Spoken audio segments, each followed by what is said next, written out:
You who are on the road must have a code that you can live by. And so become yourself, because the past, it's just a goodbye. The opening lyrics of this great song, Teach Your Children by Crosby, Stills, Nash & Young, ask parents and children not to be judgmental of each other's lives. And it offers a prescription for not being bound in suffering and by not accepting the reality of existence and accepting people as they are, not who you would like them to be. As I read a wonderful book called Breaking the Code, it reminded me so much of that song. It was in my head. And it underscored the assertion that you are not what happens to you. You are, in the words of the psychologist Carl Jung, who you choose to become. Our author today asserts that you can live life by design or by default. You get to choose. But to get something that you've never had, you must be willing to do something you've never done. Today's guest also recognizes that there's no limit to what you can imagine and no limit to what you can achieve. Open your mind to the dream of the life that you would love and know that you can have it. But he also recognizes that in the absence of clearly defined goals, you become strangely loyal to performing daily trivia that ultimately you become enslaved by. Our guest today is an entrepreneur, trainer, speaker, life coach. He left Apple earlier this year after 13 years there in leadership roles, and he started his own coaching business. Go figure. His mission is to empower people to make the changes they want in their lives and so that they can live the lives they love. He's certified with the Life Mastery Institute, and he speaks to groups all over the place. And we are happy to have him here. And his name is Rusty Gaillard. Rusty, welcome to A Climb to the Top Stories of Transformation. Thank you, Chuck. It's great to be here, and I loved the CSN song at the beginning. Well, you know, as I was reading Breaking the Code, the word code, it was certainly a part of your book, and I want to be able to explore that because it was an interesting construct for how you chose to write this book, particularly given your engineering background and your many years at Apple. We'll talk about what people said when you decided to make that life change. But before we do that, why did you write the book and who did you write it for? I wrote this book because there was a period of my life where I was following what I describe as the code, which is what I believed, my set of beliefs and habits, my thoughts about what made a good life, what I should be doing in my life. I checked all the boxes. I'd gone to the best schools, gotten a good job, gotten the promotions, gotten married, had a child. And even though I had done everything I was supposed to do, I had followed the code in that way, my life on the inside was challenging and difficult and painful, which ultimately led to my divorce and a whole series of other things. But I wrote the book for people who find themselves in that place. I just believe there are so many smart, successful people out there who are following this path that was laid out for them. They've checked all the boxes in their life and come to this place where they say, something's missing or something's not right, but they don't know what it is. And so I wrote the book for those people to help them come through that without having to go through the turmoil of a challenging divorce that I went through. Yeah, no, and you certainly, and I appreciate the vulnerability and the honesty for its impact that it had on you, because part of what you described on the divorce is the stigma, the failure. Oh my God, is this going to brand me? And I really appreciate you for putting that out there, because so many of us, in your case, as you're going through what is a thriving career, what the people in the office where you happen to work don't see this other part of you that unfortunately is not up to the same standard that they even might expect. You opened up the book when you made the decision to leave, and it was a really interesting percentage of 10% of the people that gave you the pat on the back and they said, right on. But it was interesting, the 90%. At first, I was expecting they were puzzled, they were confused. You used a different word, and it was quite a striking word, and it was intimidated. Can you explain what you were going through when you were in the mindset of leaving something to go somewhere else? It was fascinating because I was excited. By this point, I had been on a journey, right? And this was the end of my journey when I was finally telling people I'm leaving. All right. But as I told those people, I was excited, but it was so interesting to see their reaction. As you said, a small number, 10% roughly. I got the pat on the back, congratulations, excited. But a lot of people were intimidated. And I wrote about this, but some of them very intimidated. They didn't even want to talk about it. It was, they changed the subject, and we literally only talked about work up until the last day. There was no conversation or no acknowledgement that I was leaving. Right. Then a lot of people were what I would call mildly intimidated. They were uncomfortable. They looked at me like, what are you thinking? Who does this? This is crazy. You're successful. You've got a good job, a great company, all of that. Why would you possibly be leaving? So there was this confusion, intimidation, questioning, like, how does someone even come to that? But they didn't really want to have the conversation. And that's why, for me, I used the word intimidation, because I could tell there was some curiosity about it, but I'm going to keep that at hand's length because it's a little too much change for them to really even consider. Well, it was interesting because what I got a lot of good things out of the book, but what I was constantly beyond you or on the road must have a code. It was very much something internal and something external. By the same token, it was something that was very mind and heart. And by that, what I mean is another thing that I kept thinking about as I was reading the book is the old Lao Tzu quote that the longest journey that any of us take is the 18 inches that separates our heart from our mind. And part of what you described is we're all buried in the mind. We're buried in the tasks. We are taskmasters, but that's not leadership and that's not leading your life. That's just doing what you set out to do. And that's not a bad thing. Can you describe what was the conflict? And I'm hoping listeners will relate to this between the mind and the heart, what you were going through. Share that feeling. Yeah, that's a great question. When I describe in the book the moment that I got the idea to become a coach. Mm-hmm. And that was absolutely a heart moment. Right. But almost immediately after, my brain kicks in. And it's almost like a tug of war. And the brain is saying, are you crazy? You've invested 25 years of your career doing this. You went to business school at Stanford. You're going to throw away a business school degree to go become a coach? What if you fail? What are you going to do for health insurance? Blah, blah, blah, blah, blah. There were so many good reasons. They had to throw in the insurance question. It's a real one, as those of us know who have left the corporate world. Yeah.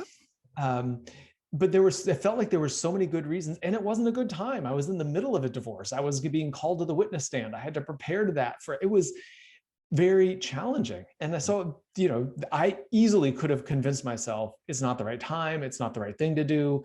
I'm putting myself, my son at risk, all of these things. But I've come to appreciate that, as you were saying earlier, if nothing changes, nothing changes. Right. I could have stayed in that job for another 15 years or stayed at Apple for another 15 years until I retired. Right. But the thought of that, it was like checking my soul out, just, selling myself away for stability and for a paycheck. Right. And I said, how would I feel when I retire? And, it would feel like escape, but it would have felt like I wasted my life for all of those years. And that is the message of the heart. That is the message of the heart. And it takes some courage to listen to that and be willing to step forward and honor it. And fortunately, I found that, and it's been an amazing journey. Well, what I loved about the book, for anyone who is going through that, you offer a really interesting construct. And whether that was the engineer in you or simply you created this, it was really cool to see that all of us, and I'm going to hold up a phone, and we are on a computer now, and what we know is this has an app, or this is an application.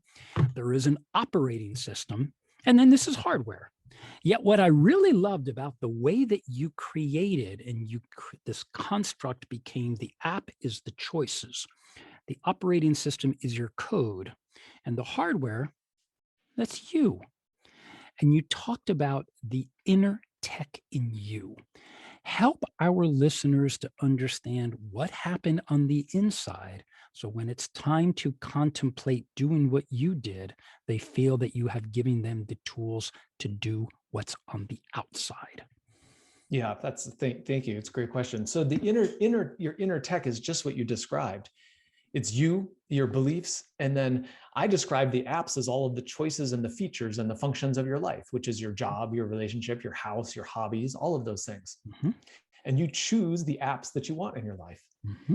So the way your inner tech works is everybody wants to have better apps, right? It's like, well, I want a better house or a better career or a closer relationship or more free time. So those are like the apps, but you can't install an app that is better than the operating system allows. Right. So you have to upgrade the operating system, and that is your code. That is your beliefs. What do you think is possible? So I outline this simple process in the book, which is the acronym CODE, CODE. We'll get to that. Yeah, and so we'll talk about that in a moment. But it's a simple process to go through to say how do you fundamentally upgrade your operating system, which is your beliefs. It's your inner tech. It's what you think is possible for yourself. Because when you do that, that's what allows you to achieve a whole new level of results. Yeah, and while I read the book, and I want to have you explain CODE being what is an acronym for 4 key words. The most important one that was so prevalent in the book was C for confront, because in order to do this, there's a lot of things that have to be confronted in spite of the discomfort. And you drew a picture of comfort zone out of the comfort zone, which we all know and admire, but it's easy to draw it. It's harder to do it. Can you explain how you came up with the acronym? We'll fill in the other letters, but why confront was such an important starting point for getting through the whole code? I was just talking to someone about this today, and that we were specifically talking about fear and discomfort and pain. So many of us want to avoid those things. Yep.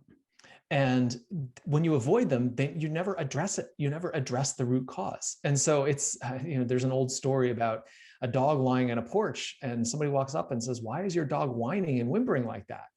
And the owner says, "Oh, he's lying on a nail." And the person says, "Oh, that's terrible." And it is terrible. But the owner says, "Well, I guess it just doesn't hurt enough," or he'd move. And that's the story of our life. It's a terrible story, but it's the story of our life, is what are we willing to tolerate? And you have to confront those things. You've got to be willing to look at it and say, no, this is uncomfortable. Is it life-threatening uncomfortable? Maybe not. But is it worth it to you in your life to improve it, to step forward and to actually remove that discomfort for your life? Well, if so, it requires you to confront it. You have to acknowledge it. You have to say, I don't like this. And you have to be willing to make a change. Well, what's so fascinating about the opening here of the 90%, they don't want to confront it with you. They don't want to confront it to themselves. And it ultimately led to, I think, while I loved every chapter, Rusty, one chapter that I really appreciated was, whose life are you living? And I say that because, I teach college, and at the Columbia Engineering program, I have so many wonderful students. But sometimes, by their own admission, they feel crushed under the weight of somebody else's expectations, and they will pour out their heart saying, I don't always get to choose, and I'm living someone else's life. Now, they may get through that, but can you describe the implications of that chapter and how to help someone confront being crushed under the weight of somebody else's expectations? Yeah. I think that you already used the key word here, which is to confront that realization. And the first piece is awareness, to be aware, because if you're not aware that you're trying to meet someone else's expectations, you're running on autopilot, which I also talk about in the book. Right. Which is a manifestation of your code. It's just, this is the way I believe the world works. This is what I'm supposed to do in the world. This is how I operate and I show up, and you just keep doing it. So number one is to become aware. And then number two is you confront it, and then it gives you the opportunity to make a change. And so I share that story in the book about living somebody else's life. And it's also part of my experience, because I shared them that my dad worked at the same company for 35 years, and his model of success was find a great company, get a job there, and stay there. Right. Very much a product of his time, if you will, but it was a formula that worked for him. Yeah. But it's like that nagging discomfort. And that's where I was living with that, because I was in this job, I was doing well on the outside, everything looked great, but there was this nagging discomfort of, is this really all there is? Why am I doing what I'm doing? And how much impact am I really doing? When I retire at the end of my life and look back, will I say, well, how will I feel about my career? Did I make a difference in the world? Do I feel good about what I did? So if you're having those kinds of questions, they're great invitations to explore, not to avoid, Right. but to confront them and to explore them and really ask yourself, is this what I want to be doing or not? Yeah, you speak much of being in the age of discovery, and that even passions are something that just don't happen. You talk about the need to go find it, develop it, work it. Can you explain that? Because I think a lot of people are often frustrated. I don't know what my passion is. Your point is, yeah. So what now? Yeah. And I hated that question when people would ask me, what's your passion? I was like, I Uh-huh. don't know what my passion is. I'm still trying to figure that out, but you've got a different prescription. Well, and yeah, exactly. It's not to discover your passion, it's to build it, Right. which is, there's no one and only. I don't think any of us has a one and only. There's a small percentage of people who are, when I was 6, I knew I wanted to be a doctor, and they're a doctor and they love it, and good for them. But that is just the minority of people. Right. Most of us, we find something that is appealing and interesting, and we have to be willing to go in that, even with the uncertainty of, is this the one and only for me? Is this the passion? I don't know. Even for me, in my experience, when I was going to becoming a coach, when I was starting that process, I would not have described it as a passion. I would have described it as, I'm interested in this, I'm curious about it, I'm excited about it, I want to do it, I think I would really like it. Mm-hmm. And as I have gone down the path, I've gotten more and more passionate about it, because I've invested more of myself, I've learned more, I've gone down further down the path, and all of those things I expected were true. And you And so continue now to I feel invest in passionate. it. And by golly, what the heck? I actually like it. Right. How would you Right. have known if you didn't try? Well, this gets to the code, and I want our listeners and our viewers. Let me paint the construct. C for confront. There's an O and a D, but what I really love is what happens at the beginning and what happens at the end, because the end is to execute. That's when, if you've done things correctly, you put yourself in a make to make those choices. Rusty, can you explain the middle, the O and the D? Because to me, that was the space between origin and execution. What has to happen in those two spaces for someone to get comfortable with the E, execution? Yeah. So C for confront, which you talked about. O is optimize.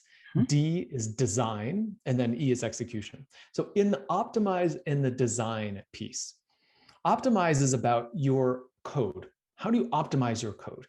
And one of the simple examples I give in the book is to think about your salary. Your own, I'm just, for ease of simplicity, let's just assume you're making $100,000 a year. Mm-hmm. Do you think you can double your salary? Do you think you could earn $200,000 a year? A lot of people would say, oh my gosh, I have no idea how to do that. Like, maybe by the time I retire, I will have gotten there. I don't know. But the only thing standing between you and doubling your salary is your code. It's your beliefs about yourself and your value and what you're capable of. Because there are jobs out there that pay $200,000, $300,000, $500,000. Those jobs exist in all sorts of different fields, not just in, not just a narrow niche. So what stands between you and those things is your beliefs and your assumptions. It's your code, how you see yourself in the world. So O is optimize. It's about stretching your perception of yourself. How do you optimize yourself so you can, optimize your code so you can see yourself as a person who's capable of achieving your goals, who's capable of achieving bigger things, who's capable of having a job that you feel really passionate about and excited about, and you get paid well to do it. I want to expand on that, because what you described is, some people don't even know what the possibilities are. And you described something called a zone of possibilities. And I thought that was a really cool way to prompt someone to start thinking about, I got to get from 100 to 200, 200 to 400. Can you explain that zone, what it means and how you use it? Yeah, the zone of possibility really has three components to it.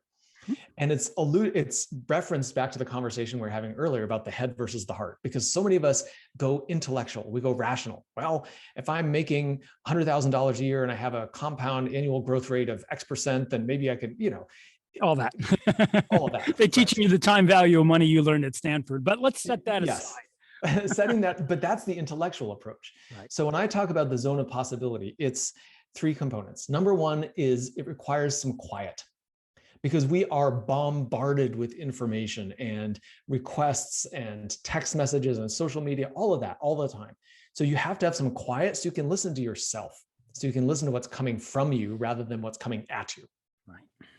The second piece is to listen to your heart.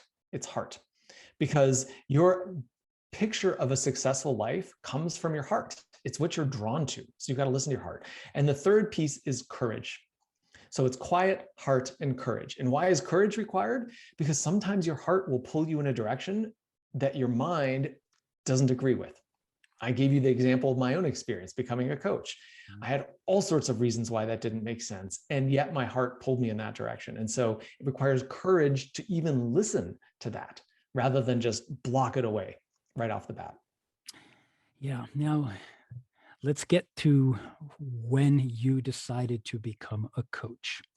What does your coaching practice look like? Who are you coaching and why are you coaching them? So, three-part question. Yeah. So my coaching practice is evolving, frankly, just like all things. I think we are all evolving all the time. I do a lot of one-on-one coaching. And I'm also now building some groups, some communities, because I'm a strong believer in the value of community and having other people who are on the journey with you. So that's my coaching is really in those two formats. Who I'm coaching smart, ambitious, successful people. And it's really as simple as that. And they often fall in two categories. One category is people who are working in corporations, much like I was. And they've reached that point that I described. I feel like I've checked all the boxes, but there's something missing. And that could be, I don't like what I'm doing. That could be, I'm fine with what I'm doing, but I can't see myself doing this the rest of my life. It could be I'm working like crazy and don't have the time that I would love to have for other things that are important in my life. So those are people in the corporate world. I also coach people who are entrepreneurs or business owners. And this is really about how do you continue to grow the business? Because anyone who runs a business, the growth and the success of that business is inherently limited by the growth and the capability of the person running it. A perfect example is Jeff Bezos, who started a business at nothing and grew it to one of the largest businesses in the world. How many people can you name who've done that? And it is a reflection of his personal growth, because he could never have grown the business. He would have been replaced if he wasn't able to grow and expand with the business. That's fundamentally that same principle is what I work with as I'm coaching business leaders, which is the success and the growth of your company is limited by the person. So how do you as a person grow so that you can expand your leadership and make space for the business to grow? And is it fair to say that the people who reach out to you, are they in the sea of the code because they've confronted whatever that is and seek help to work through it? Yeah, that's a great point. Yes. Many of them have at least confronted the reality of there's something that I don't like here and I'm ready to seek help because I want to change it. So yes, they're in that C stage. And I suspect is your coaching then the optimization and design, because I'm with you. I am a coach too, and I help people to see the possibilities. Are you in the O in the D that leads them to make the choice E, execution? Yes. Yes. And as a coach, I'm sure you know this, that the execution is threaded throughout. Oh, definitely. Because that's the beginning with the end in mind. Always, yes. you need to reach a decision.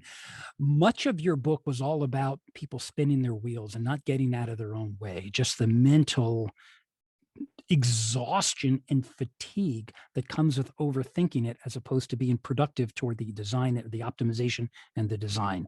Is that what you help with? Absolutely. Absolutely. You know, when I hear people say, I'm trying to figure this out, or I'm really thinking about it, or I'm stumped and I don't know what the right answer is or the right path is, those are all signs to me that they're in their own way. And I don't say that with any judgment, because I have been in my own way plenty of times in my We've all life, been there. and even today still. I think any listener, including us as the teachers, we feel what others are feeling because we were that person. Yeah. You were that person. And what I loved in the book is you had arrived. Then why are you leaving? Well, yeah, all those great apple. Oh my God, Yeah. who leaves apple? Couple other things. The subtitle to Breaking the Code, and I really, really let this resonate as just before I dove into your book. Stop looking for answers and start enjoying your life. What you were describing was stop striving for perfection, strive for progress, take a little bit at a time. Is that what you were going for? It's the striving for perfection, but it's also the getting out of your own way. Yeah. Right? When we're looking for answers, we're so convinced that we're even asking the right question and we're pursuing it, we're trying to figure it out. Again, it becomes a very thought-driven intellectual exercise. And I really am a believer that that is hugely important and valuable. It's brought you to the success that you've had, but it's not the thing that brings you to the next level. Yeah. Again, you go back to the Jeff Bezos. Of course, he's terribly smart. He's crazy, right? But that's not the thing that gives him the vision of where he's going and what he's accomplishing. Right. That comes from heart. That comes from his inspiration, his gut, and that's not an intellectual process. Yeah, and what you continue to say, which I hammer home certainly in my coaching practice, just a series of continual adjustments. There's only so much intellectual rigor you can come when you start adjusting. Do you have the fortitude to continue to adjust? Yes. So thank you for putting that in universe. When is the book available? Where do they find it, and where do they find you? The book is available this week. June 21st is the week it was released. So it's on Amazon, Breaking the Code. You can find it right there. You can check me out at rustygaillard.com. And I'm also on LinkedIn at Rusty Gaillard. So all great places to connect with me. And I'd love to hear with you and have a conversation about how this resonated with you and how you're applying it in your life. Right. And to our listeners, our viewers who are watching us on YouTube, you have listened to a Climb to the Top Stories of Transformation. It has been my pleasure and an honor to be able to help narrate Rusty Gaillard's story of transformation in this wonderful book that I thoroughly enjoyed called Breaking the Code. Rusty, thank you so much for coming on to A Climb to the Top. Oh, it's been a pleasure, Chuck. I've really enjoyed the conversation. Thank you. Yeah, same here. And I want to leave our listeners, there is so much wisdom in this book, and there is so much of a little bit of philosophy, a little bit of engineering. Just it's Rusty's personality came out, and when I looked at his background, it's not that it's not important, it is, but all of that goes away because you strip away the mind and you just let your heart do the reading, because it's both strategic and it's tactical. And that's what I loved about the book, because it helps you to confront, and this is the C of the code, which is the best part of this book. The journey starts there. So thank you all for tuning in. I'm going to go back or finish with the quote that you, and Rusty asserts this in the book and provides a prescription. You are not what happens to you. You are who you choose to become. And if you need some assistance to becoming the person and living the life that you want, Rusty Gaillard's a pretty good option to do it. I recommend giving him a call. Thank you for tuning in. You have listened and watched A Climb to the Top Stories of Transformation. Thank you.